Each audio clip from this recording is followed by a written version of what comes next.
Hello my dear family members, welcome back to డోరీ కుషి home garden. మీ అందరికీ తెలిసిన విషయమే కదా, మన టెర్రస్ గార్డెన్లో మనమైతే 8 ఫ్రూట్ మొక్కలను అయితే నాటాము. అది ఎగ్జాక్ట్గా ఇవాళకి 30 డేస్ అయితే కంప్లీట్ చేసుకున్నాయి. ఇప్పుడు ఈ వీడియోలో ఆ చెట్ల గ్రోత్ ఎలా ఉందో మీకైతే చూపించేస్తాను. మొదటిగా డ్రాగన్ ఫ్రూట్. ఈ డ్రాగన్ ఫ్రూట్ చూసారా, ఆ మెయిన్ బ్రాంచ్ పెరగడమే కాదు, దానికి పక్కన అటువైపు ఇటువైపు చిన్న బ్రాంచెస్ కూడా స్టార్ట్ అయ్యాయండి. దీనికి ప్లస్ మిడిల్లో ఉన్నదానికి కూడా చూసారా 2 బ్రాంచెస్ స్టార్ట్ అయ్యాయి. సో ఆల్మోస్ట్ 4 బ్రాంచెస్ అయితే స్టార్ట్ అయ్యాయి. అలాగే ఈ మెయిన్ బ్రాంచ్ కూడా కొంచెం పొడుగు అయితే వచ్చింది. మీరు చూస్తున్నారు కదా, నేను సపోర్ట్కి పైప్ యూస్ చేశాను. అలాగే మెయిన్ వాటర్ అండి, అసలే వర్షాకాలం కదా, వాటర్ పోసే అవసరమే రావడం లేదు. ఇకపోతే రెండోది సీతాఫలం. ఈ సీతాఫలం చూసారా, ఆల్రెడీ చెట్టుకున్న ఆ లీవ్స్ అన్నీ ఎండిపోయి రాలిపోతున్నాయి. తర్వాత ఈ కొత్త లీవ్స్ అనేటివి స్టార్ట్ అయ్యాయి. చూస్తున్నారు కదా, చిన్న చిన్న లీవ్స్. అలాగే ఒక ఫ్లవర్ కూడా స్టార్ట్ అయింది. ఆ చెట్టు కింద చూసారంటే చిన్న ఫ్లవర్ ఒకటి స్టార్ట్ అయ్యి ఉండదు సీతాఫలంకి. నెక్స్ట్ ప్లాంట్ వచ్చేసరికి ఆరెంజ్ ప్లాంట్. యాక్చువల్లీ ఈ ఆరెంజ్ ప్లాంట్ గ్రోత్ అయితే చాలా బాగా వచ్చిందండి. ఆల్రెడీ ఉన్న చెట్టు కంటే కూడా ఎక్కువ బ్రాంచెస్, అలాగే కొత్త లీవ్స్ అయితే చాలా బాగా వచ్చేసాయి.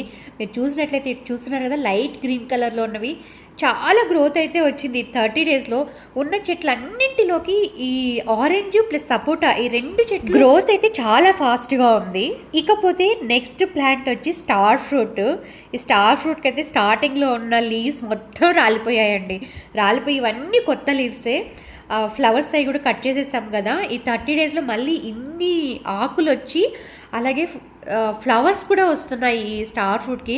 కాకపోతే ఒకటి ఏంటంటే, ఆ ఫ్లవర్స్ అన్నీ రాలిపోతున్నాయి. మేబీ చెట్టు చిన్నదవ్వడం వల్లేమో ఆ ఫ్లవర్స్ అన్నీ రాలిపోతున్నాయి ఫ్రూటింగ్ స్టార్ట్ అవ్వకముందే.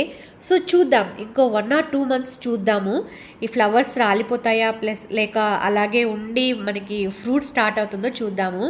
ఇకపోతే ఇంకొక చెట్టు ఏంటంటే, ఇది water Apple, red water Apple. ఈ వాటర్ యాపిల్కి కూడా గ్రీన్ లీవ్స్ అయితే న్యూ లీవ్స్ స్టార్ట్ అయిపోయాయి. బట్ ఏంటంటే దీనికి గ్రోత్ అనేది చాలా చిన్నగా స్టార్ట్ అవుతుంది. మేబీ వాటర్ యాపిల్ గ్రోత్ చిన్నగా ఉంటుందా లేక ఏమో నాకైతే తెలియదు. మీకు తెలుసుంటే అయితే కమెంట్ చేయండి. ఆ కొత్త ఆకులు చాలా స్లోగా వస్తున్నాయి. ఇకపోతే నెక్స్ట్ ఈ గువా, తైవాన్ గువా మనం నాటాం కదా. సో ఈ గువా చెట్టు, దీనికి ఆల్రెడీ ఉన్న ఆకులన్నీ రాలిపోయాయి. ఇప్పుడు కొత్తగా ఆకులు వస్తున్నాయి. ఏవైతే ముందుగా ఉన్న ఆకులు ఉన్నాయో అవైతే మనకి ఎండిపోయి రాలిపోతున్నాయి. ఇవన్నీ కొత్త లీవ్స్, కొత్తగా ఆకులు వస్తున్నాయి. ఇకపోతే చిన్న చిన్న ఫ్లవర్స్ కూడా స్టార్ట్ అవుతున్నాయి తైవాన్ గువాకి. మరి చూద్దాం. ఇకపోతే ఇది సపోటా చెట్టు. సపోటా చెట్టు కూడా గ్రోత్ చాలా బాగుంది. నేను ఆల్రెడీ చెప్పాను కదా, ఆరెంజ్ అండ్ సపోటా గ్రోత్ అయితే చాలా బాగుంది. ఇది ఫాస్ట్గా ఆకులు అయితే చిన్న ఆకులు వస్తున్నాయి. అలాగే మీరు చూస్తున్నట్లయితే ఈ ఫ్రూటింగ్ కూడా స్టార్ట్ అయిపోయిందండి. చూస్తున్నారా, ప్రతి బ్రాంచ్కి కార్నర్లో మనకి చిన్న చిన్న ఫ్రూటింగ్స్ అయితే స్టార్ట్ అయిపోయాయి. చూస్తున్నా, చిన్న కాయలు కదా, కాయలు అయితే స్టార్ట్ అయిపోయినాయి. మరి చూద్దాం, అన్ని బ్రాంచెస్కి లాస్ట్లో ఈ కాయలు అనేవి స్టార్ట్ అయి ఉంటాయి. మరి ఇవి అలానే ఉంటే మనకి ఫ్రూట్స్ ఇస్తాయా లేదా రాలిపోతాయో చూడాలి. ఇక last but not least pomegranate plant. మనం ప్లాంట్ని నాటినప్పుడు ఆల్రెడీ ఉన్న ఫ్లవర్స్ని కట్ చేసేసాం కదా. ఇప్పుడు 1 monthలో మళ్ళీ మనకి ఫ్లవర్స్ అయితే వచ్చేస్తున్నాయి.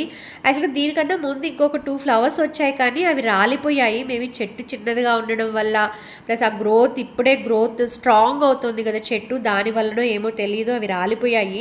మరి చూద్దాం, ఈ ఫ్లవర్స్ అన్న అలానే ఉండి కాయలు ఇస్తుందా లేక అవి కూడా రాలిపోతాయో. ఇది మన టెర్రస్ గార్డెన్లో ఉన్న చెట్లు 30 డేస్కి ఎంత గ్రోత్ వచ్చిందో చూసారు కదా. ఇకపోతే 30 డేస్ అయిపోయింది కాబట్టి మనం దీనికి ఫర్టిలైజర్ కూడా ఇవ్వాలి. మోస్ట్లీ నెక్స్ట్ వీక్ అయితే ఫర్టిలైజర్ ఇస్తాను. సో ఆ వీడియో కూడా మనకి అప్లోడ్ చేస్తాను ఈ ఛానల్లో. కాబట్టి రెగ్యులర్ అప్డేట్స్ కోసం మన ఛానల్ని అయితే సబ్స్క్రైబ్ చేసుకోండి. అలాగే ఈ వీడియో నచ్చినట్లయితే ప్లీజ్ లైక్ చేయండి. అలాగే ఈ ఫ్రూట్ చెట్లలో మీకు ఏ ఫ్రూట్ అంటే ఇష్టమో కూడా కమెంట్ చేయండి.